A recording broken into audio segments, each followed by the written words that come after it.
Quartararo datang ke MotoGP Jepang 2025 dengan kepala dingin dan ekspektasi yang rendah. Bukan karena kurang semangat, melainkan karena ia sadar betul motor Yamaha M1 yang ia tunggangi masih jauh tertinggal dibanding rival-rivalnya. Di tengah tekanan besar dari manajemen Yamaha yang hadir langsung di Motegi, ia tetap bertekad untuk fokus, memberikan 100% kemampuan, dan menunggu sesuatu yang baru, yang bisa mengubah masa depannya di lintasan. MotoGP Jepang bukanlah balapan biasa bagi Fabio Quartararo. Ini adalah balapan kandang Yamaha, di mana seluruh mata tertuju padanya. Sejak Valentino Rossi dan Jorge Lorenzo menorehkan sejarah kemenangan di Motegi, publik Jepang selalu menaruh harapan besar pada pembalap Yamaha berikutnya. Namun, kali ini ceritanya berbeda. El Diablo datang bukan sebagai favorit, melainkan sebagai underdog yang realistis. Saya tidak peduli siapa yang datang, bahkan jika Presiden Jepang hadir, saya akan tetap fokus pada diri saya sendiri dan tim, tegasnya. Drama mulai terasa sejak sesi latihan bebas. Yamaha yang dulu identik dengan motor lincah kini kesulitan keluar dari tikungan lambat, kelemahan klasik yang membuat mereka tertinggal di sektor akselerasi. Quartararo bisa mencatat waktu cepat dalam satu lap, tetapi ketika bicara soal race pace, Yamaha tampak tak berdaya. Para petinggi Yamaha duduk di paddock dengan wajah serius. Mereka datang bukan hanya untuk menonton, tetapi juga menilai. Bagi Quartararo, situasi ini menciptakan beban ganda. Ia harus balapan dengan motor yang belum kompetitif, sekaligus menghadapi tekanan psikologis dari manajemen yang menuntut perubahan besar. Di tengah keterpurukan performa Yamaha, Quartararo mengungkapkan sebuah twist. Masa depannya di MotoGP mungkin bergantung pada balapan-balapan terakhir musim ini. Motor yang akan saya kendarai tahun depan akan memengaruhi keputusan untuk masa depan saya, ujarnya. Kalimat itu seolah menjadi kode keras bagi Yamaha. Bukan rahasia lagi, banyak tim besar yang mengincarnya jika ia benar-benar memilih hengkang. Proyek mesin V4 Yamaha masih sangat baru dan butuh waktu panjang. Jika Yamaha gagal membawa inovasi signifikan, Quartararo bisa saja mengambil jalan lain. Balapan di Motegi seakan menjadi panggung ujian mental. Yamaha punya sejarah manis di sirkuit ini. Rossi menang pada 2008, Lorenzo berjaya pada 2009, 2013, dan 2014. Bahkan Johann Zarco pernah merebut pole position pada 2017. Quartararo sendiri pernah naik podium kedua pada 2019. Namun, sejak saat itu, prestasi Yamaha menurun drastis. Kini, publik Jepang menuntut kebangkitan. Konflik baru muncul. Bagaimana mungkin pabrikan sebesar Yamaha membiarkan motornya terus tertinggal? Dan bagaimana Quartararo bisa bertahan menghadapi ekspektasi sebesar itu dengan sumber daya yang terbatas? Di tengah fokus pada Yamaha dan Quartararo, kejutan besar datang dari Marc Marquez. Setelah 5 tahun penuh cobaan, cedera, dan keterpurukan bersama Honda, sang baby alien kembali berdiri di puncak dunia. Dengan finish kedua di Motegi, ia memastikan gelar juara dunia ke-7 di kelas Premier. Bagi banyak orang, cerita terbesar akhir pekan itu adalah Marquez. Namun bagi Quartararo, ini bukan sekadar melihat rivalnya juara, melainkan juga menyaksikan betapa kuatnya mental seorang pembalap sejati. Saya memberinya nilai 10 dari 10 untuk musim ini, ucap El Diablo. Kemenangan Marquez dan kebangkitan Ducati menyoroti semakin lebarnya jurang performa antara Yamaha dan rivalnya.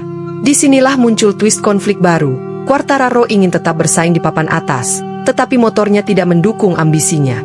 Ia terjebak dalam dilema, bertahan dengan Yamaha yang penuh sejarah, atau mencari jalan baru di tim lain yang lebih kompetitif.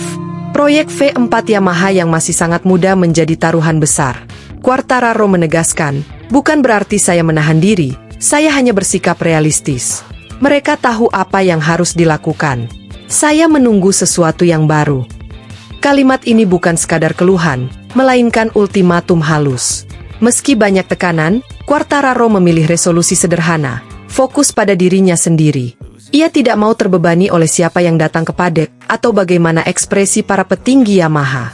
Baginya, satu-satunya hal yang bisa ia kontrol adalah performanya sendiri di lintasan. Dengan sikap realistis namun penuh dedikasi, ia tetap memberi 100% pada setiap lap. Bukan untuk membuktikan pada orang lain, melainkan untuk menjaga integritas dirinya sebagai seorang pembalap profesional. Akhir pekan di Motegi tidak memberikan kemenangan manis bagi Quartararo, tetapi ia pulang dengan pelajaran berharga. Ia tahu Yamaha masih tertinggal, namun ia juga tahu jalan menuju kebangkitan tidak mustahil jika ada inovasi nyata. Di sisi lain, Gelar juara dunia Marquez menjadi inspirasi bahwa keterpurukan bukan akhir, melainkan bagian dari perjalanan menuju kejayaan. Mungkin, suatu hari nanti, Quartararo bisa merasakan kebangkitan serupa, entah bersama Yamaha, atau bersama tim lain yang mampu memenuhi ambisinya. MotoGP Jepang 2025 bagi Fabio Quartararo adalah cerita tentang realita pahit, harapan yang ditahan, dan masa depan yang penuh tanda tanya. Tetapi satu hal pasti, El Diablo masih punya api dalam dirinya, dan dunia balap masih menunggu kapan ia akan kembali membara.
Losing time, I'm fading fast. I just wanna make it last. Try to let go of the past. I close my eyes, embrace the blast. Sleepless nights and headaches stack. Restlessness to hell and back. What's my purpose? What do I grab? A slippery surface, a heart attack. And sometimes you just gotta believe there's something that'll give you relief. There's something that'll have what you need. What you need.